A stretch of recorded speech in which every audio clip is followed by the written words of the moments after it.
दोस्तों, अभी मुख्य निर्वाचन आयुक्त राजीव कुमार द्वारा दिल्ली के विधानसभा चुनाव की घोषणा की गई और दोस्तों ये घोषणा के साथ ही निर्वाचन आयुक्त द्वारा एक बात कही गई और दोस्तों ये बात ये था कि शक का इलाज तो हकीम रुकमान के पास भी नहीं है। दोस्तों इस बात के बहुत मायने हैं।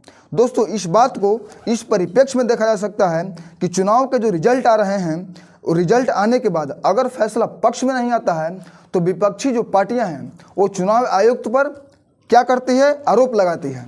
और दोस्तों इस बात को केवल मैं कांग्रेस और उसके सहयोगी दल को नहीं कहता हूँ, ये बात बीजेपी और उसके सहयोगी दल द्वारा भी 2014 के पहले अक्सर कहा जाता था।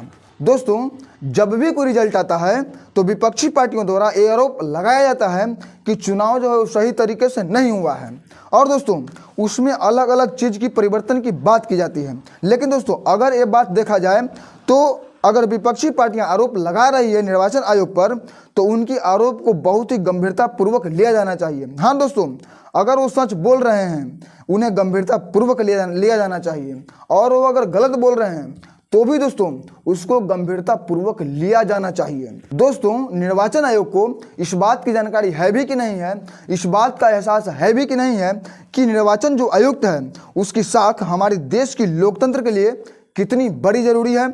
अगर जो मतदाता रहेगा और अगर उसे इस बात का शक होता रहेगा कि ईवीएम मशीन खराब है तो हमारे लोकतंत्र का भविष्य में क्या होगा। दोस्तों कोई भी सरकार की विश्वसनीयता को लोग कैसे यकीन करेंगे। दोस्तों निर्वाचन आयुक्त को केवल विपक्ष के लगाए गए आरोप का सबूत केवल मीडिया के सामने दे देने से काम नहीं चलेगा। ये देश के लिए बड़ी खतरनाक संकेत है। दोस्तों बहुत खतरनाक संकेत है। दोस्तों अगर निर्वाचन आयुक्त के सामने कोई शिकायत आती है तो दोस्तों निर्वाचन आयुक्त तो कोई आम आदमी नहीं है, उसको बहुत सारी शक्तियाँ प्राप्त हैं। दोस्तों अगर निर्वाचन आयोग के सामने कोई आरोप लगाए कोई विपक्षी पार्टियां या कोई विपक्षी नेता तो दोस्तों निर्वाचन आयोग को साफ शब्दों में कह देना चाहिए कि आप जो है वो एक प्रामाणिक और ठोस सबूत लाइए। और दोस्तों अगर वो प्रामाणिक और ठोस सबूत लाने में असमर्थ है, मतलब नहीं ला पाया, तो दोस्तों उसके खिलाफ बहुत कड़ा कार्रवाई करना चाहिए। दोस्तों उसके साथ केस दर्ज होना चाहिए और देश का आंतरिक मामला खराब करने का, देश की शांति को भंग करने का केस दोस्तों दर्ज करना चाहिए उसके खिलाफ में। दोस्तों निर्वाचन आयोग पर जो आरोप लगते हैं तो इस आरोप का जिम्मेदार कौन है। दोस्तों इस आरोप के जिम्मेदार पूरा के पूरा निर्वाचन आयुक्त से संबंधित पदाधिकारी गण हैं, क्योंकि दोस्तों निर्वाचन आयोग जो है वो कोई आम आदमी नहीं है, उसको बहुत सारी शक्तियां प्राप्त हैं। और दोस्तों निर्वाचन आयोग की बात को तो सुप्रीम कोर्ट एकदम सुनेगा। तो दोस्तों जब भी निर्वाचन आयोग पर जब ये आरोप लगते हैं तो ये क्यों नहीं उस पार्टी के खिलाफ, जो पार्टी इस पे आरोप लगाती है तो उस पार्टी के खिलाफ क्यों नहीं निर्वाचन आयोग सुप्रीम कोर्ट जाकर उसके खिलाफ केस दर्ज करता है। और दूसरा हमारी केंद्र सरकार है। दोस्तों हमारी केंद्र सरकार के पास कार्यपालिकी शक्तियां हैं और अगर हमारी केंद्र सरकार देख रही है कि निर्वाचन आयोग पर ऐसे गंभीर सवाल उठ रहे हैं तो इसकी शिकायत जो है सर्वोच्च न्यायालय से क्यों नहीं करती, सर्वोच्च न्यायालय में क्यों नहीं करती।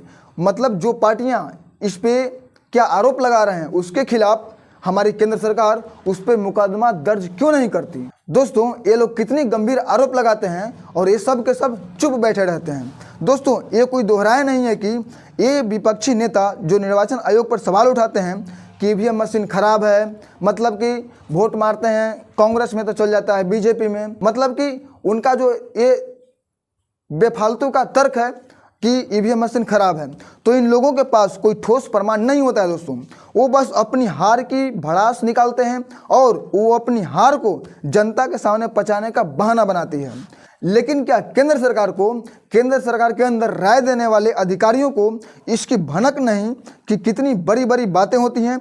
क्या महान्यायवादी जो केंद्र सरकार की प्रमुख वकील हैं उन्हें इस बात की जानकारी नहीं कि कितना बड़ा गंभीर मामला देश में चल रहा है, कि पूरी निर्वाचन आयोग पर आरोप लगाया जा रहा है।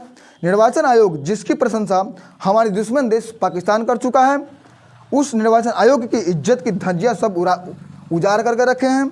दोस्तों उससे मतदाता क्या सोचेंगे। बार बार विपक्षी पार्टी की ओर से ये आरोप लगाई जाती है कि मशीन खराब है और इसके बाद में अगला जो जिम्मेदार है वो है सुप्रीम कोर्ट, दोस्तों सर्वोच्च न्यायालय। दोस्तों, बात बात पर न्यायिक संहिता दिखाता है।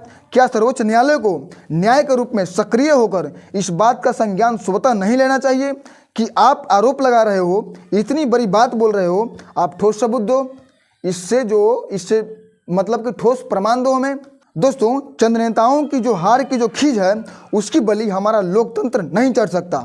और पता नहीं सबके सब मुख्य दर्शक होकर बैठे हुए हैं। दोस्तों, कौन कहता है कि देश में तानाशाही चल रहा है? तानाशाही कहाँ चल रहा है? जिसको आ रहा है, जो मन में आ रहा है वो बक कर चला जा रहा है। दोस्तों, इस बात को सभी को गंभीरता पूर्वक लेने की जरूरत है। जो निर्वाचन आयोग पर ऐसे आरोप लगाते हैं, ऐसे सवाल करते हैं, उसे मजाक में नहीं लेना चाहिए। मैं नहीं कहता दोस्तों कि विपक्षी का लगाया गया आरोप गलत है, हो सकता हो सही हो, तो आप सबूत लाओ, ठोस प्रमाण लाओ उसको, और वो तह तक जाएं। और वो जनता के सामने क्यों जाते हैं? सीधे वो कोर्ट में जाइए, आप उस कोर्ट में जाइए और पूरे निर्वाचन आयोग को सीधे कोर्ट में घसीटिए। आप जनता के सामने क्यों जाते हैं? आप जनता के सामने मत जाइए, सीधे उसको पूरी की पूरी निर्वाचन आयोग को सीधे कोर्ट में घसीटिए। दोस्तों, सच तो यह है कि कोई भी झूठ अगर बार बार बोला जाए तो वो अंत में सच का रूप ले लेता है। तो दोस्तों, ये बनाया गया हमारा वीडियो आप लोगों को कैसा लगा, अच्छा लगा या खराब लगा, कमेंट जरूर कीजिएगा। तो दोस्तों, फिर मिलते हैं एक नए वीडियो में। तब तक के लिए दोस्तों, जय हिंद, जय भारत।